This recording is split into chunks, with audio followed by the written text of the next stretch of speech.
Hello everyone, welcome to simple classes. हम लोग आज क्लास 9 का चैप्टर 6 लाइंस एंड एंगल्स पढ़ेंगे। तो सबसे पहले लाइंस एंड एंगल्स में मैं आप लोगों को कुछ टर्म्स बता देती हूँ। यहाँ पे जैसे कि लिखा हुआ है बेसिक टर्म्स एंड डेफिनेशन, ताकि चैप्टर समझने में इजी हो। तो सबसे पहले हमारा basic term lines and angles में होता है लाइन सेगमेंट। तो लाइन सेगमेंट क्या होता है? लाइन सेगमेंट वो लाइन जो लाइन का फर्स्ट पॉइंट और स्टार्टिंग पॉइंट और एंड पॉइंट फिक्स होता है, उसको हम लोग लाइन सेगमेंट बोलते हैं। जैसे कि लाइंस एंड एंगल्स हम लोग पढ़ रहे हैं।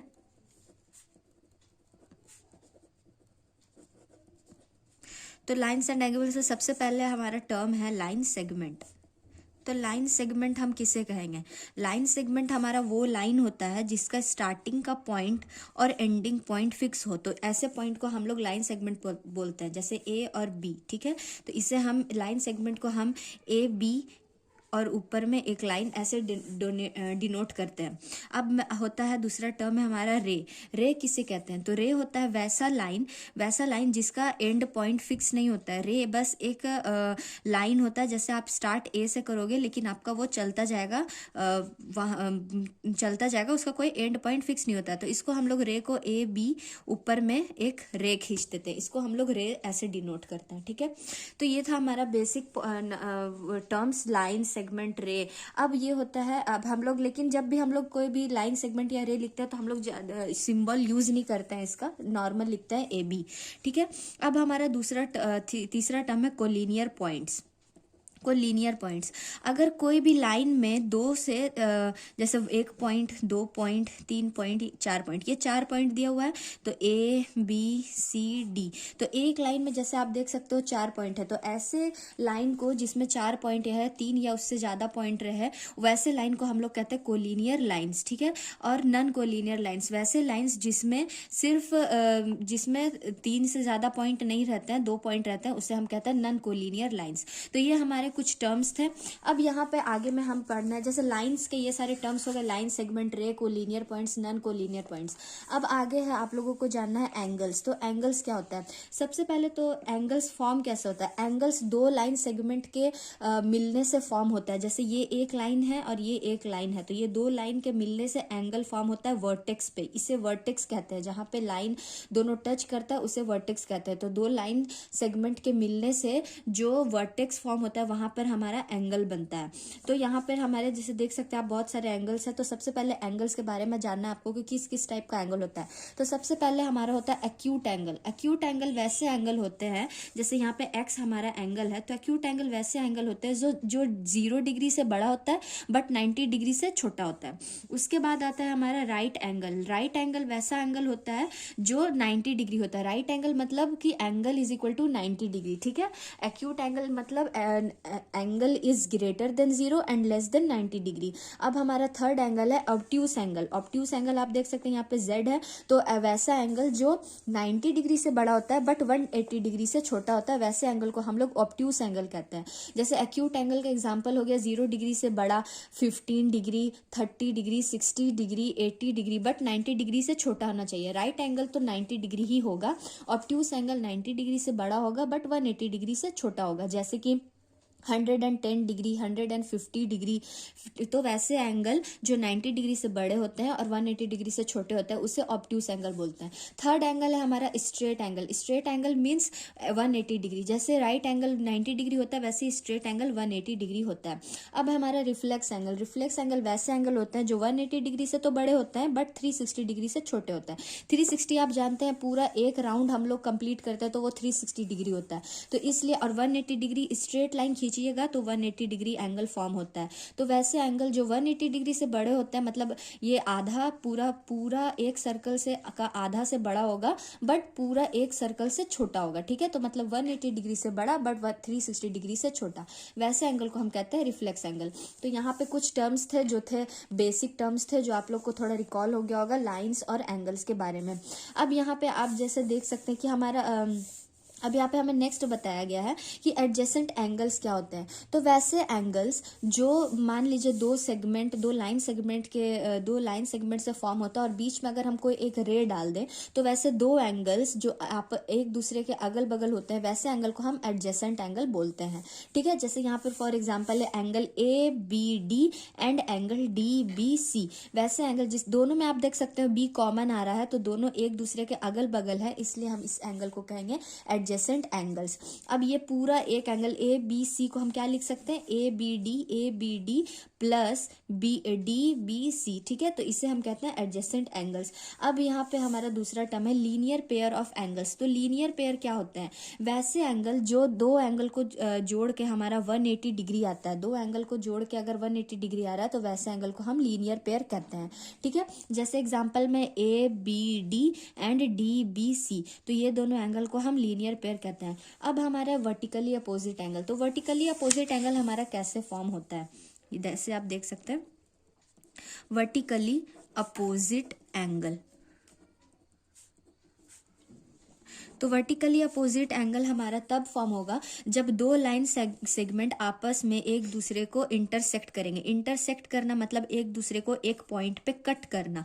ठीक है, जैसे ये एक लाइन सेगमेंट है, ये एक लाइन सेगमेंट है, ये इसे आप ले लीजिए ए बी, इसे आप ले लीजिए सी डी। तो ये दो लाइन सेगमेंट है, ये आपस में एक दूसरे को पॉइंट ओ पर कट कर रहे हैं। तो ये जो एंगल बनेगा और ये जो एंगल बनेगा और ये वाला जो एंगल बनेगा और ये वाला जो एंगल बनेगा, ये एंगल आपस में इक्वल होंगे। मतलब ये एंगल इज इक्वल टू ये एंगल और ये एंगल इज इक्वल टू ये एंगल। इसे हम कहते हैं वर्टिकली अपोजिट एंगल। जैसे कि देखिए angle A O C is equal to angle D O B. ये एक वर्टिकली अपोजिट एंगल हुआ, एक ये वाला। दूसरा यहाँ पर हो जाएगा angle C O B is equal to angle A O D. तो ये दोनों जो एंगल हुआ ये वर्टिकली अपोजिट एंगल होता है। तो वर्टिकली अपोजिट एंगल तब फॉर्म होगा जब दो लाइन सेगमेंट आपस में एक दूसरे को किसी भी एक पॉइंट पे इंटरसेक्ट करेंगे। तो जो अगल बगल का एंगल होगा उसे ही हम कहते हैं वर्टिकली अपोजिट एंगल, और ये हमेशा एक दूसरे के इक्वल होता है। अब हमारा नेक्स्ट टॉपिक है intersecting line and non intersecting line. तो अभी मैंने आप लोगों को बताया कि इंटरसेक्ट मतलब करना, मतलब दो लाइन आपस में एक दूसरे को कट करना। तो इंटरसेक्टिंग लाइन हमारा कैसा दिखेगा, इंटरसेक्टिंग लाइन हमारा ऐसा दिखेगा। और नॉन इंटरसेक्टिंग लाइन हमारा कैसा होता है, नॉन इंटरसेक्टिंग लाइन मतलब कि पैरेलल लाइन। सिंपली आप कह सकते हो पैरेलल लाइंस, क्योंकि ये आपस में एक दूसरे को कभी भी कट नहीं करेंगे। पैरेलल है, ये ऊपर वाला लाइन चलता जाएगा और ये नीचे वाला लाइन चलता जाएगा। ठीक है, तो ये इंटरसेक्टिंग लाइन है और ये नॉन इंटरसेक्टिंग लाइन है।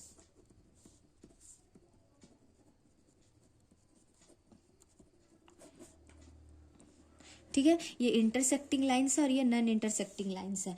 उसके बाद हमारा नेक्स्ट टॉपिक है pair of angles. Pair of angles अभी मैंने आप लोगों को बताया कि कोई भी एक लाइन सेगमेंट पे अगर हम एक रे डाल देते हैं तो जो आप दो एडजेसेंट एंगल्स होते हैं उसे हम पेयर ऑफ एंगल्स कहते हैं। और पेयर ऑफ एंगल्स को हम जब भी ऐड करेंगे तो हमारा 180 डिग्री आता है।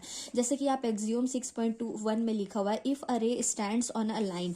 ये एक रे है, ओ सी एक रे यहाँ पर है, स्टैंड्स ऑन अ लाइन और लाइन हमारा है ए बी। ठीक है, then the sum of two adjacent angles so formed is 180 degree. तो जो एंगल का सम होगा, मतलब ये मैं आप लोगों को यहाँ बताती हूँ।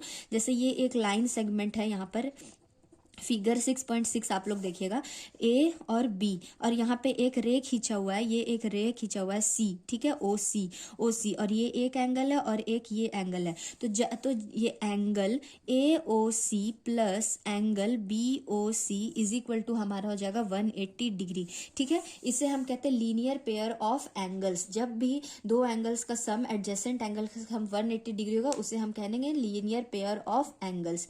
अब यहाँ पर जैसे बहुत सारे एग्जाम्पल है, जैसे ये देखिए, ये दोनों है लीनियर पेयर ऑफ एंगल्स है, ये लीनियर पेयर ऑफ एंगल्स है। तो ये सारे adjacent angle with different measures, ये एडजेसेंट एंगल्स हैं। ठीक है, अब है हमारा नेक्स्ट पढ़ना है हमें।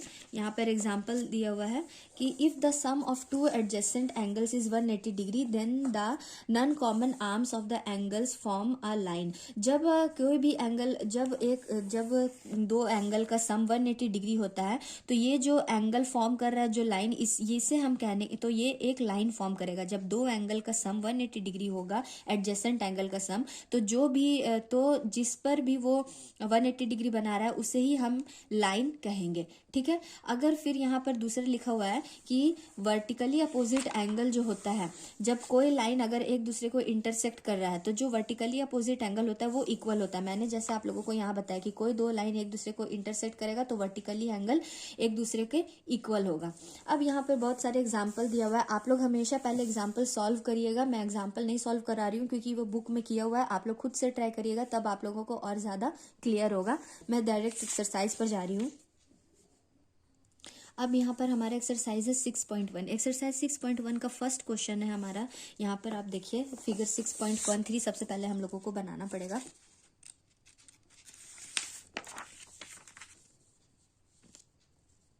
तो फिगर 6.3 हमारा सबसे पहले हमें एक स्ट्रेट लाइन दिया हुआ है ए और बी, और यहाँ पे एक इंटरसेक्ट कर रहा है लाइन वो दिया हुआ है सी डी, और एक लाइन रे दिया हुआ है हमें ई, और ये इंटरसेक्शन पॉइंट है ओ। तो यहाँ हमें गिवन है angle A O C given है, आप लोगों पहले ऐसे लिखिएगा given angle A O C plus angle B O E is equal to 70 degree, angle B O D is equal to 40 degree. ये जो एंगल है एंगल बी ओ डी ये एंगल है 40 डिग्री। ठीक है, ये दिया हुआ है। और ये लाइन सी डी और ए बी एक दूसरे को इंटरसेक्ट कर रहा है ओ पॉइंट पे, मतलब ये एंगल इज इक्वल टू ये एंगल होगा, मतलब ये 40 डिग्री है तो एंगल ए ओ सी भी हमारा 40 डिग्री होगा। तो यहाँ पर आप देख सकते हैं कि जैसे ये जो एक लाइन है ये पूरा तो 180 डिग्री होता है। मैंने बताया था आप लोगों को कि दो एडजेसेंट लाइन, एक लाइन पे अगर कोई रे है तो पूरा एक जो ये ऐसे घूम रहा है तो ये हमारा 180 डिग्री होता है। ठीक है, लाइन पर एक ये जो एंगल बनता है ये 180 डिग्री होता है।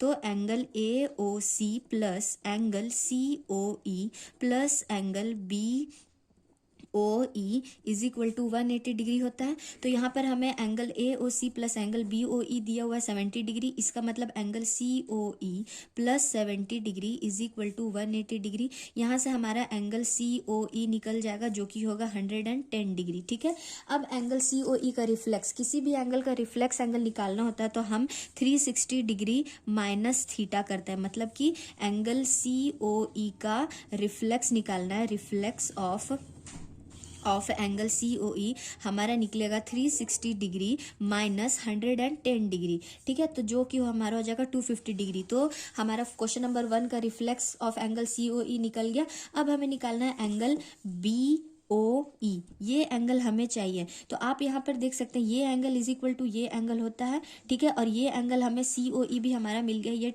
एंगल सी ओ ई है हमारा 110 डिग्री। ठीक है, और हमें निकालना एंगल बी ओ ई। तो बी ओ ई हमारा कैसे निकलेगा, angle A O C plus angle C O E plus angle B O E is equal to 180 degree है, ये हम जानते हैं।